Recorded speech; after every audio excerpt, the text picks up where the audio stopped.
하나님이 야곱의 이름을 개명해서 이스라엘이라고 부르셨습니다. 그게 이제 이스라엘 지파, 이스라엘 민족 이런 말을 시작하게 되는 이유죠. 야곱에게는 12아들이 있었습니다. 당연스럽게 그 12아들 중에 장남이라는 그 집에 가장 중요한, 가장 우선하는, 가장 모든 것을 대표하는 존재가 있죠. 여러분, 야곱의 장남이 누군지 아십니까? 르우벤입니다.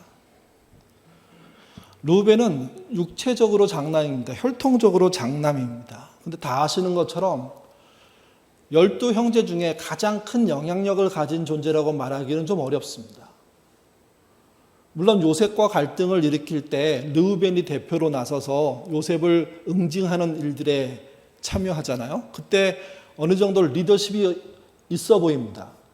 그러니까 큰 형님의 이야기니까 다른 아우들이 따라가는 면들이 있습니다. 근데 긴 역사를 통해서 볼 때 르우벤은 12지파 또는 12가족 안에 그렇게 큰 영향력이 있다고 보기 어렵습니다. 또 하나, 12지파 중에는 르우벤의 영향력을 넘어서는 그 12형제 중에 한 명이 등장하죠. 특별히 그게 이집트에 있을 때 그 영향력이 드러납니다. 그 영향력을 드러낸 사람은 요셉입니다. 요셉은 10형님 또 한 아우 그들에 비해서 아주 출중하게 성공합니다. 그의 권력은 단순하게 이집트에서 총리였어 정도가 아니라 이집트가 지배하고 있는 그 고대 사회 전체에서요, 왕 다음에 총리 역할을 했던 존재로서 알려져 있습니다. 그러니까 장남이 할 수 있는 일을 충분히 넘어선 존재가 누구냐? 그가 요셉이라는 겁니다. 그래서 이집트에 있을 때, 또 이집트에서 출애굽할 때 그 여정 속에 요셉의 존재는 굉장히 중요했고, 또 요셉이 죽고 묻힌 그 뼈, 그걸 들고 출애굽을 할 정도였으니까 그의 영향력은 대단했던 겁니다. 근데 성경에 보면 그 요셉에 의해서 신앙의 어떤 전통성이 넘어가지는 않습니다. 신앙의 전통성은 유다를 통해서 넘어갑니다. 그러니까 이스라엘을 이렇게 정리할 수 있습니다. 혈통으로는 르우벤이 첫째이고요. 경제적으로는 요셉 11번째 아들이 첫째입니다. 그리고 신앙적으로는 유다 4번째 아들이 첫째입니다. 지금의 이스라엘은 유다와 시므온이 합쳐지고 베냐민 지파가 함께하는 그런 그 상태입니다. 그러니까 3개의 지파가 사실은 함께하고 있는 거죠. 그리고 사마리아 지역이라는 곳이 나머지 지파가 있는 곳이라고 볼 수가 있습니다. 유다, 어떻게 봐야 할까? 이스라엘의 가장 신앙적인 으뜸으로 보셔야 됩니다. 그리고 지금 이스라엘 지파를 이스라엘을 유다 지파, 유대인 그렇게 부르는 이유가 그 유다 지파라는 신앙적인 영향력 때문에 그런 겁니다. 그러면 유다는 왜 큰 형님을 넘어서고 세상에서 가장 출세한 요셉을 넘어서는 신앙의 정통성, 가족의 정통성을 갖게 됐을까요? 그걸 보여주는 곳이 창세기 37장 26절에서 27절입니다. 같이 읽겠습니다. 유다가 자기 형제에게 이르되 우리가 우리 동생을 죽이고 그의 피를 덮어둔들 무엇이 유익할까? 자, 그를 이스마엘 사람들에게 팔고 그에게 우리를 손대지 말자. 그는 우리의 동생이요 우리의 혈육이니라 하매 그의 형제들이 청종하였더라. 이 말씀 바로 직전만 해도 요셉은 형제들에 의해서 죽임당할 수밖에 없는 상황에 빠졌습니다. 그래서 죽일까 말까를 생각하고 있었는데 그 죽일까 하는 생각을 뒤바꾼 사람이 누구냐? 유다입니다. 유다. 그래서 죽이지 말고 목숨은 붙여주자. 그래서 종으로 팔게 하는 그런 결정들을 하게 되죠. 11형제가 죽이고 싶어 했지만 결국 4번째 유다 때문에 요셉은 살아납니다. 이때 그가 한 역할을 뭘로 볼 수 있느냐? 형제 간의 다리 역할, 가교 역할을 했다는 겁니다. 이런 일은 가뭄이 크게 들어가지고 곡식을 사러 그 야곱이 자식들을 보냈을 때 이집트에 그때도 드러납니다. 그러니까 요셉이 함정을 파죠. 그리고 자기의 형제들이 그곳에 빠졌습니다. 함정을 파고 빠졌다고 하니까 무슨 진짜 땅을 판 게 아니라 꼬투리를 잡기 위해서 어떻게 하나 보기 위해서 수작을 건 거죠.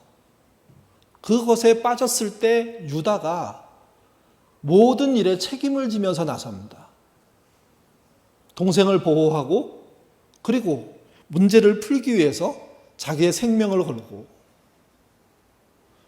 그런 의미에서 유다는 그 가족 안에, 이스라엘 안에 전체적인 일들을 맡을 수 있을 만한 자질이 있는 존재였다는 거죠.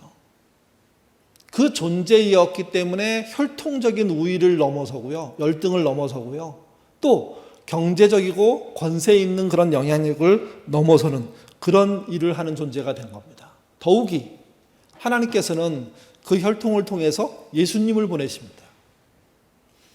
정확하게 어떤 이유, 얼만큼 때문에 예수님을 이렇게 보내겠다 한지는 저희가 알 수는 없지만, 우리가 알 수 있는 것은 그가 형제 사이에서 한 역할이 다른 사람에 비해서 도드라졌고, 하나님은 그를 통해서 당신의 아들 보내는 일들을 결정하신 거죠. 그래서 이 유다 지파가 중요합니다. 유다 지파를 이해할 필요가 있습니다. 그리고 요즘 신앙적으로 좀 뜨거운 분들은요, 자신들을 유다 지파라고 부릅니다. 찬양하는 팀들도 있고 또 유다 지파란 이름으로 선교하는 팀들도 존재하죠. 그들은 그들 안에 무슨 의식이 있냐면, 유다처럼 하나님이 우리를 선택했고 우리는 모든 세대를 향한 가교다 하는 의식들이 들어있는 겁니다. 오늘 본문은요, 그 유다 지파의 이야기로 시작합니다. 그 사사기의 시작이 유다 지파의 이야기로 시작한다는 거죠. 물론 오늘은 1절, 2절만 보고 다음 주에 그 이하를 보게 될 건데요. 1절, 2절의 그런 출발점에 등장하는 유다 한번 살펴봤으면 좋겠습니다. 사사기 1장 1절에서 2절 말씀 읽겠습니다. 여호수아가 죽은 후에 이스라엘 자손이 여호와께 여쭈어 이르되, 우리 가운데 누가 먼저 올라가서 가나안 족속과 싸우리이까? 여호와께서 이르시되 유다가 올라갈지니라. 보라, 내가 이 땅을 그의 손에 넘겨주노라 하시니라. 사사기의 시작은 여호수아가 죽은 다음입니다. 여호수아가 어떤 존재냐? 모세의 뒤를 이어서 가나안 전투를 승리로 이끈 존재이죠. 물론 정복기 전체를 살펴보면 완벽한 승리는 아닙니다. 완벽하게 승리하기도 쉽지도 또 않았습니다. 큰 전쟁을 오랫동안 치르다 보니까 틈들이 많고요. 그 다음에 완벽하지 못한 처리들이 난무합니다. 근데 어쨌든 그 전쟁 전체를 주도하는 역할을 누가 했냐? 여호수아가 한 겁니다. 근데 그 여호수아가 죽었습니다. 당연히 혼란기에 들어갔죠. 여호수아 다음에 지도자가 없습니다. 이후에 등장한 존재들은 사사들입니다. 사건을 해결하기 위해서 하나님의 부름을 받고, 근데 그들은 전체 이스라엘보다는 자기에 속한 지파 또는 한두 개 지파, 좀 넓게 여러 개 지파에 영향을 주는 존재 정도였지, 이스라엘에서 여호수아처럼 모세처럼 영향력을 완벽하게 행사하는 지도자는 아니었다는 겁니다. 그러니 이스라엘은 그 지도자가 죽었으니 대혼란에 빠진 겁니다. 이럴 때 사람들은요, 자신이 믿고 있는 존재에게, 신에게 질문합니다. 오늘 본문이 그렇습니다. 하나님께 질문을 던지죠. 이렇게 질문 던집니다. 우리 가운데 누가 먼저 올라가서 가나안 족속과 싸우리까? 우리 가운데라는 이 범위는 사실은 논란이 참 많습니다. 이스라엘 전체의 사람들이 우리 가운데 누가 올라갑니까? 이렇게 물어봤으면 누가 대장입니까? 라는 질문도 되고요. 아니면 어느 지파가 올라갑니까? 하는 질문도 됩니다. 그러니까 우리 가운데 그러면 참여할 의사가 있는 거죠. 책임감이 있는 거죠. 근데 이 번역에 대해서도 좀 다른 생각들이 있습니다. 우리 가운데라고 번역하면 안 되고 우리를 위해라고 번역해야 된다는 주장들이 꽤 있습니다. 그러니까 히브리어로 쓰인 그 단어가 두 가지 뜻을 다 갖고 있고, 학자들은 우리 가운데보다 우리 위에가 더 나은 번역이라고 할 수 있는 이유는 그 뒤에 딸려오는 사건들 때문이라고 얘기합니다. 우리 가운데가 나도 포함해서 우리 안에서 누군가 이 일에 풀이를 할 수 있는 사람, 해결을 할 수 있는 사람을 찾고 있는 거라면, 우리를 위해라는 것은요, 나를 빼고 다른 어떤 존재가 이 일을 풀어주기를 기대하는 겁니다. 뭐가 더 나은 상황입니까? 우리가 기도해요. 하나님, 우리들 중에 이 문제를 해결할 자가 누구입니다. 이렇게 묻는다면 우리 여기 모두가 참여하고 있는 거죠. 근데 우리가 우리를 위해서 누구를 보내실 겁니까? 라고 묻기 시작한다면 우리 안에 책임의식 없이 누군가에게 짐을 지우려고 생각하는 겁니다. 사람이 자기 인생을 풀어갈 때 가장 나쁜 방식이 뭐냐? 자기는 빠지고 남들이 풀게 하는 겁니다. 제일 좋은 방식은 뭐냐? 자신이 직접 뛰어들어서 풀어가는 겁니다. 그래서 이 본문은 우리 가운데와 우리 위에라는 이 두 가지의 해석점들에 대해서 우리는 생각해 봐야 됩니다. 차이가 무엇인지. 사람이 변절하고 타락하고 초심을 잃으면 본인은 책임지지 않고 누군가 풀어가기를 묻게 되죠. 그 질문 도움이 되는 건지 사실은 안 되는 건지 좀 냉정하게 생각해 봐야 됩니다. 믿는 사람들이 하나님께 질문한다고 할 때 어떤 질문을 해야 할까요? 하나님의 뜻을 찾는 질문을 해야 됩니다. 제일 중요한 그 질문의 핵심은 내가 들어가 있어야 된다. 내가. 나를 빼먹고 누군가 하겠지. 지금 대한민국의 문제를 오직 대통령의 문제로만 본다면, 그리고 그 대통령이 잘하기만을 기대하고 우리가 기도한다면 그 기도는 많이 잘못된 기도일 수 있습니다. 대통령의 역할이 중요하죠. 근데 우리가 들어가야 됩니다. 나도 들어가야 됩니다. 그 안에. 망가뜨리는 것은 내가 아닐 수 있지만 회복하는 것은 우리가 돼야 됩니다. 하나님의 뜻을 묻는 질문을 해야 되는데 또 이렇게도 할 수 있습니다. 자기 아니만을 묻는 질문일 수도 있습니다. 그건 생각보다 큰 문제입니다. 여러분 생각해 보세요. 목사가 되려고 하는 사람이 있는데 하나님의 뜻을 따르다 보니 목사가 되는 것과 자신이 성공하고 출세하고 누리기 위해서 목사가 되는 것은 시작부터 결과 모든 게 다른 겁니다. 이게. 하나님의 뜻을 찾는 목사라면 무슨 기도를 할까요? 주님, 제가 어떤 목회자가 되어야 됩니까? 어떻게 사람을 사랑해야 됩니까? 무엇이 내 사역의 어떤 동력입니까? 이런 질문들을 하겠죠. 모든 질문이 그 사람, 그 목사가 되려는 사람과 연관되어 있습니다. 근데 그렇지 않고요. 출세를 위한 목사가 되려고 하면요. 하나님 10,000명 되는 교회 세우겠습니다. 도와주십시오. 은혜로 세워주십시오. 하나님이 일하시고 본인은 그 10,000명을 지도하는 지도력을 갖겠다는 이야기식으로 문제가 풀려가는 겁니다. 질문을 하는 게 중요한데 그 질문의 내용이 뭐냐가 중요합니다. 나는 빼고 아니 나는 들어가고 이 두 가지가 천지 차이입니다. 매우 사소해 보이지만 이게 사사기의 실마리입니다. 사사기에 처음 등장했던 사람들이 정확하게 누구인지 모르겠지만 그들이 기도할 때 우리 가운데라고 했는지 우리 위에서라고 했는지에 따라서 사사기의 방향은 완전히 달라진다는 거죠. 이게 제대로 교육을 하고 싶은 사람이 하나님께 질문하고 기도한다면요, 그의 질문은요, 무엇이 진짜 사람됨입니까? 하는 질문일 겁니다. 그 사람됨을 알고 교육해야 하기 때문이죠. 그래서 하나님을 향해서 기도하는데 그게 우리 가운데인지 우리를 위해서인지 이 구분이 중요하고요.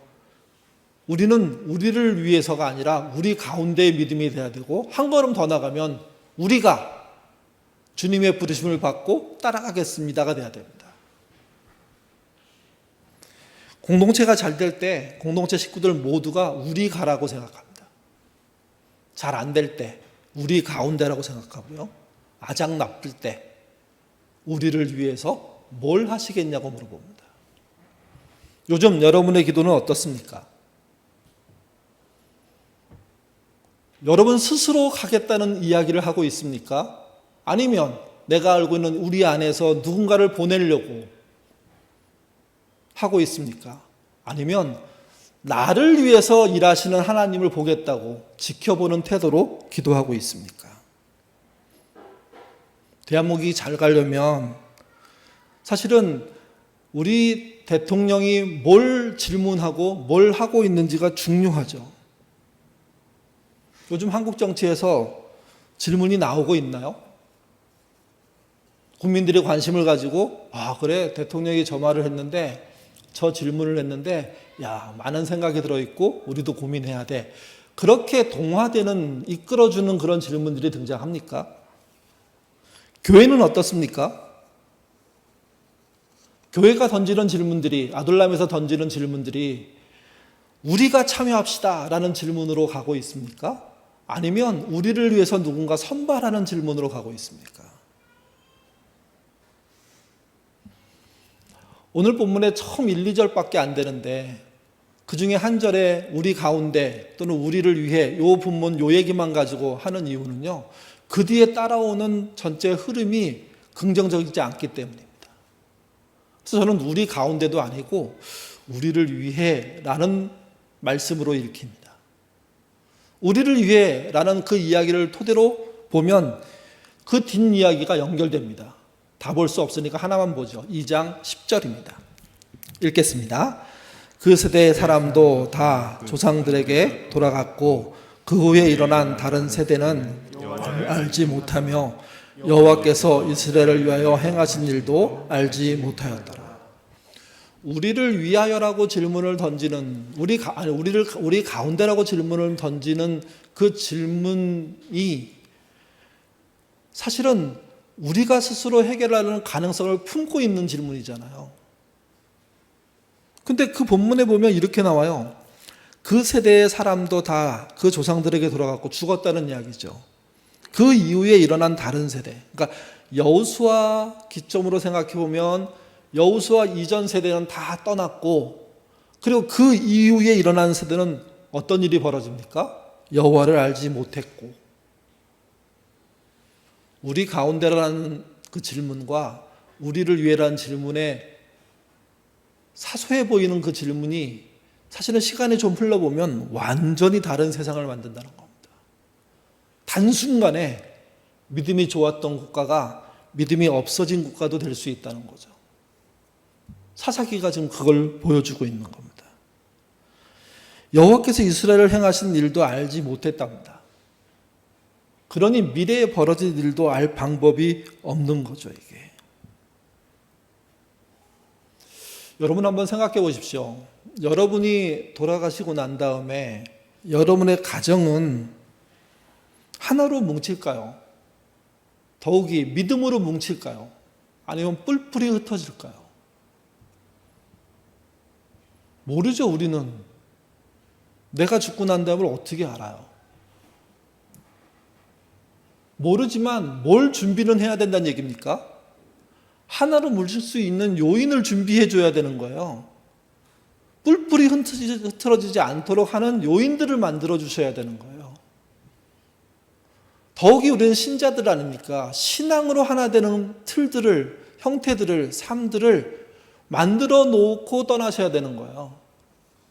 뿔뿔이 흩어지도록 신앙 없게 메마르도록 만들어 놓고 떠나버리면 그 남겨진 세대가 사사기 2장 10절의 상황에 빠지는 것이고 그들은 여호와를 알지 못할 뿐만이 아니라 하나님이 행하셨던 일까지도 전혀 기억하지 못하는 자기가 경험했던 일까지도 싹 잊어버리는 그런 존재가 되는 거죠. 예인교회도 똑같습니다. 예인교회라는 교회가 오래도록 존재하려고 한다면 명확합니다. 예인교회 선배들이 그 자리를 떠나기 전에 예인교회 후배들에게 신앙으로 잘 뭉칠 수 있는 토대를 만들어 주셔야 됩니다. 우리가 만들어야죠. 같이. 교회를 시대가 바뀌면 바뀌겠지만 그러나 믿음의 전통들, 믿음의 끈끈한 우정들, 가정을 넘어서는 공동체들, 이것은요 남겨놓은 만큼의 역사라는 겁니다. 남겨놓지 않으면 싹 사라지는 겁니다. 부모님들의 믿음이 너무 좋았는데 자녀 때는 아무도 안 믿더라. 그게 사사기 2장 10절입니다. 부모들은 시시각각 역사하시는 하나님께 매달리고 살았는데 자녀들은 거들떠보지도 않더라. 이겁니다. 이게. 우리가 닥칠 미래가 어떨지 알 수 없지만 어떤 방향으로 갈 수 있을지 예측은 할 수 있습니다. 그리고 내가 그 일에 내 자식들에게, 내 교회에게 함께 믿음 생활할 수 있는 끈끈한 것으로 만들어 놓느냐 아니냐는 우리의 선택입니다. 우리가 우리 가운데, 아니 한 걸음 더 나가서 우리가 하겠습니다 하는 태도로 우리가 뛰어들면 하나님은 그 위에 은혜를 더하실 겁니다. 우리가 완벽하기 때문에 우리의 자손들의 믿음이 좋은 게 아니라 우리가 부족하지만 하나님께 제대로 된 질문을 던지고 매달리니까 하나님의 은혜를 더하셔서 우리의 자손들이 진짜 믿음 안에서, 우리의 교회의 후손들이 믿음 안에서 교회를 세우는 일에 함께 할 수 있도록 역사해 주시는 겁니다. 우리의 몫이 거기 있는 거죠. 근데 우리가 우리를 위해 누가 올라갈 겁니까? 하는 태도로 물러서서 관전을 시작하면, 직접 움직이지 않고 멀리 바라보고 있으면, 그러면 우리 뒤에 오는 세대의 믿음의 어떤 하나됨, 우리 자식들의 믿음의 하나됨 기대할 수가 없는 겁니다. 그래서 부족하지만 여러분 명확하게 부모 세대로서 어떤 방향으로 가야 할지를 정하셔야 됩니다. 그리고 하나님께 물으셔야 됩니다. 제가 제 자녀들과 이 교회를 위해서 할 수 있는 일이 무엇입니까? 그 질문을 던지고 그 다음 뭘 하셔야 되냐면, 그래서 말씀을 펴고 읽으셔야 됩니다. 하나님이 뭐 꿈속에서 말씀하실지 환상 중에 말씀하실지 모르겠지만, 그러나 그 모든 말씀의 출발은 성경입니다. 정확한 질문, 좋은 질문을 던지고 내가 참여하는 질문을 던지고, 그리고 그 질문에 대한 답을 찾기 위해서 말씀을 읽기 시작할 때 하나님은 그 말씀에 대한, 그 질문에 대한 응답도 주시겠지만 은혜를 더하실 겁니다. 그런 사람을 찾고 있는 것이고 그런 일을 나서기를 바라시는 겁니다. 우리 가운데 누가 올라갑니까? 우리를 위해서 누가 올라갑니까? 본문에서는요, 유다가 올라간다 이렇게 얘기하고 있습니다. 유다가 망가지는 이스라엘 사회, 그 세상에서 여전히 영적으로 중심에 서 있다, 이 얘기를 하고 있는 것이고, 유다는 실제 이를 감행하죠.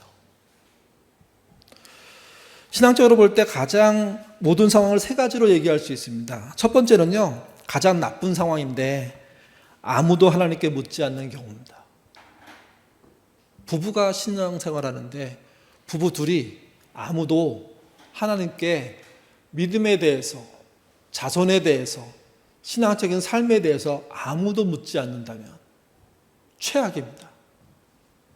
아둘람 식구들이 모였는데 진짜 하나님의 뜻과 영광을 찾기 위한 질문을 아무도 던지지 않는다면, 늘 먹고 마시고 놀고 어디 갔다 왔어? 그것만 재밌고, 이 상황 속에 하나님은 우리에게 뭘 말씀하시는 걸까? 이런 질문을 안 던지는, 나는 뭘 해야 될까? 하나님은 이 본문 속에서 나한테 뭐 하라고 말씀하시는 걸까? 이런 질문을 안 던지면,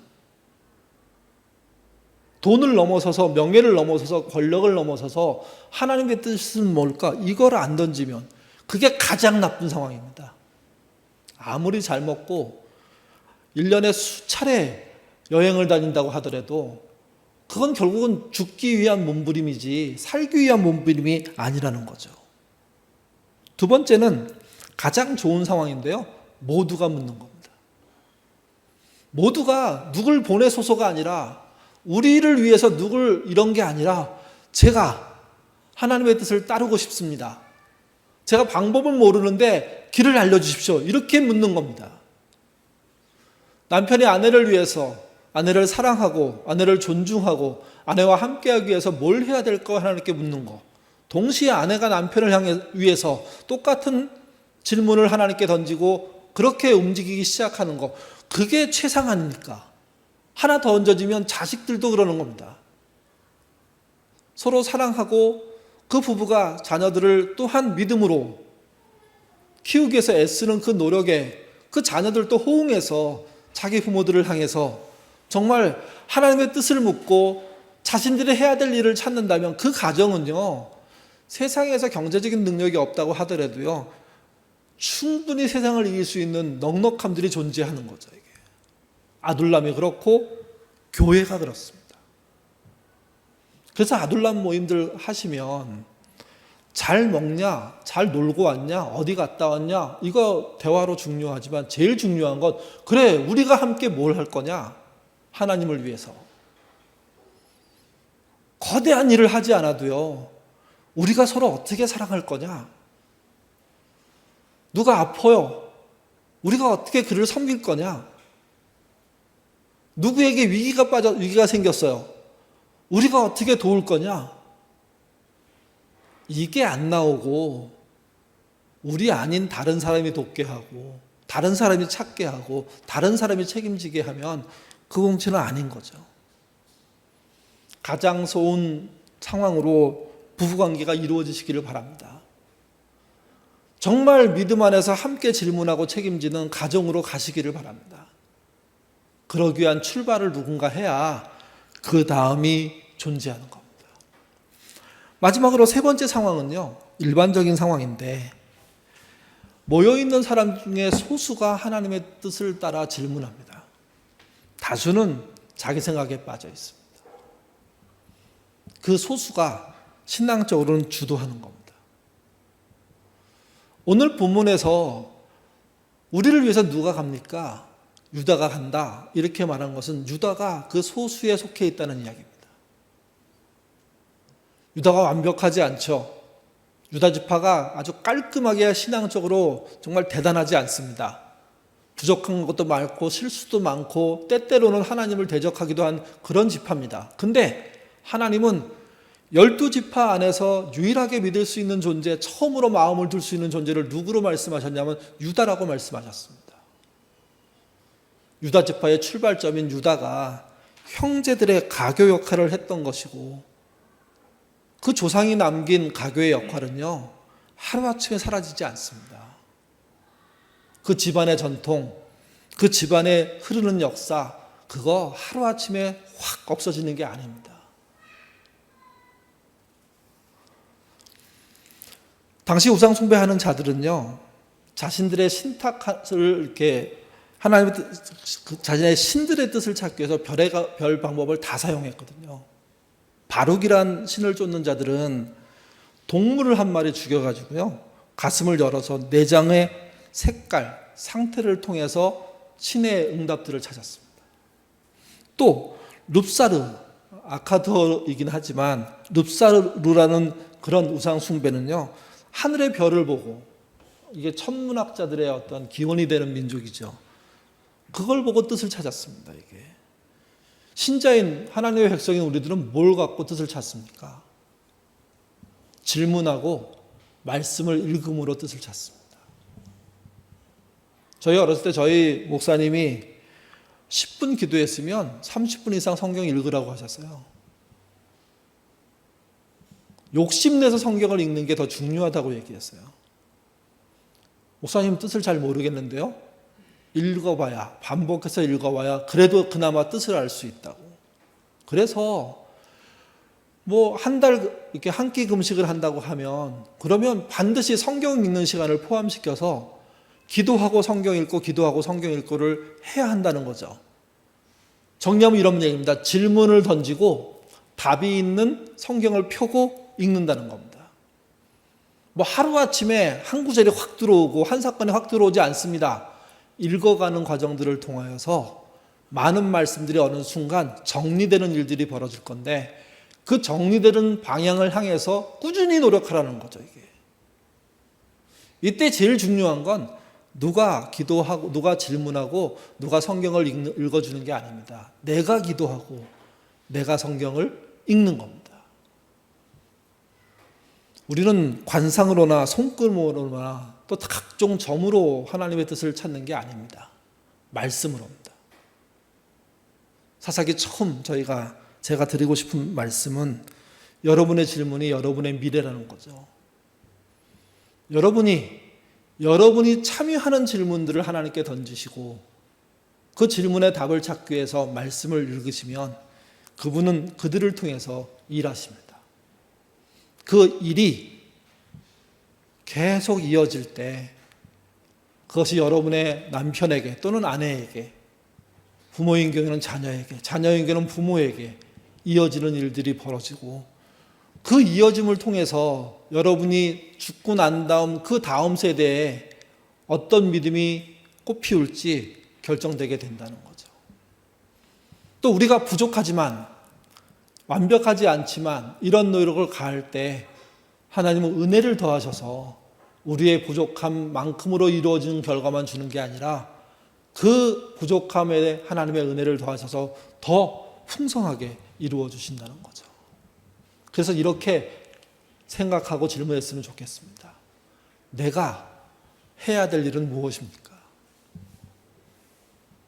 우리를 위해 우리 가운데가 아니라 우리가 해야 될 일은 무엇입니까? 그 질문에 답을 찾아가시는, 그래서 그 질문을 통해서 풍성한 응답을 받으시는 저와 여러분 되시기를 주님의 이름으로 부탁드립니다. 기도하겠습니다. 사사기를 시작하면서 하나님께서는 혼란의 시대를 살아가는 방법에 대한 이야기를 하셨습니다. 혼란의 시대에 가장 중요한 일은 하나님을 향하여 질문하는 것입니다. 정말 사사로워 보이는 이 일이 사실은 우리의 향방을, 우리의 정말 미래를 바꾸는 일이라는 사실을 이 시간 알려주십니다. 물론 모든 질문이 좋은 질문은 아닙니다. 내가 책임지고 우리가 함께 참여하는 질문들을 할 수 있게 또 하려고 노력하는 우리가 되도록 인도하여 주옵소서. 나는 포함되지만 우리 안에 누군가를 보내려고 하는, 또 나는 포함되지 않고 우리를 위해 누군가를 보내달라는 식의 기도하지 않도록, 질문하지 않도록 하나님 인도하여 주옵소서. 내가 직접 가야 하는 일이고 우리가 함께 해야 될 일로서의 질문들이 우리 안에 나타나게 도와주시고 또 그 질문 이후에 그 답을 듣기 위해서 그분의 말씀을 읽는 그런 신자 되도록 하나님 이끌어 주옵소서. 사사기의 어려움은 자기 상황에 대한 온전한 질문을 하는 자도 없고 자기가 책임지려고 하고 질문 드리는 자가 없다는 거였습니다. 우리는 사사시대를 닮지 않게 하시고 정말 우리의 질문이 우리의 미래를 결정한다는 사실을 알고 우리가 책임지는, 우리가 참여하는, 우리가 하나님의 그런 뜻에 반응하는 존재로서, 따라가는 존재로서 등장하는, 질문할 수 있는 우리가 되도록 인도하여 주옵소서. 정말 우리가 참여할 때 주의 은혜가 더해질 겁니다. 그 은혜는 우리의 상상보다 클 것입니다. 그런 은혜 속에 들어가는 예인의 모든 식구들 되기 원하오며 예수님 이름으로 기도드립니다. 아멘.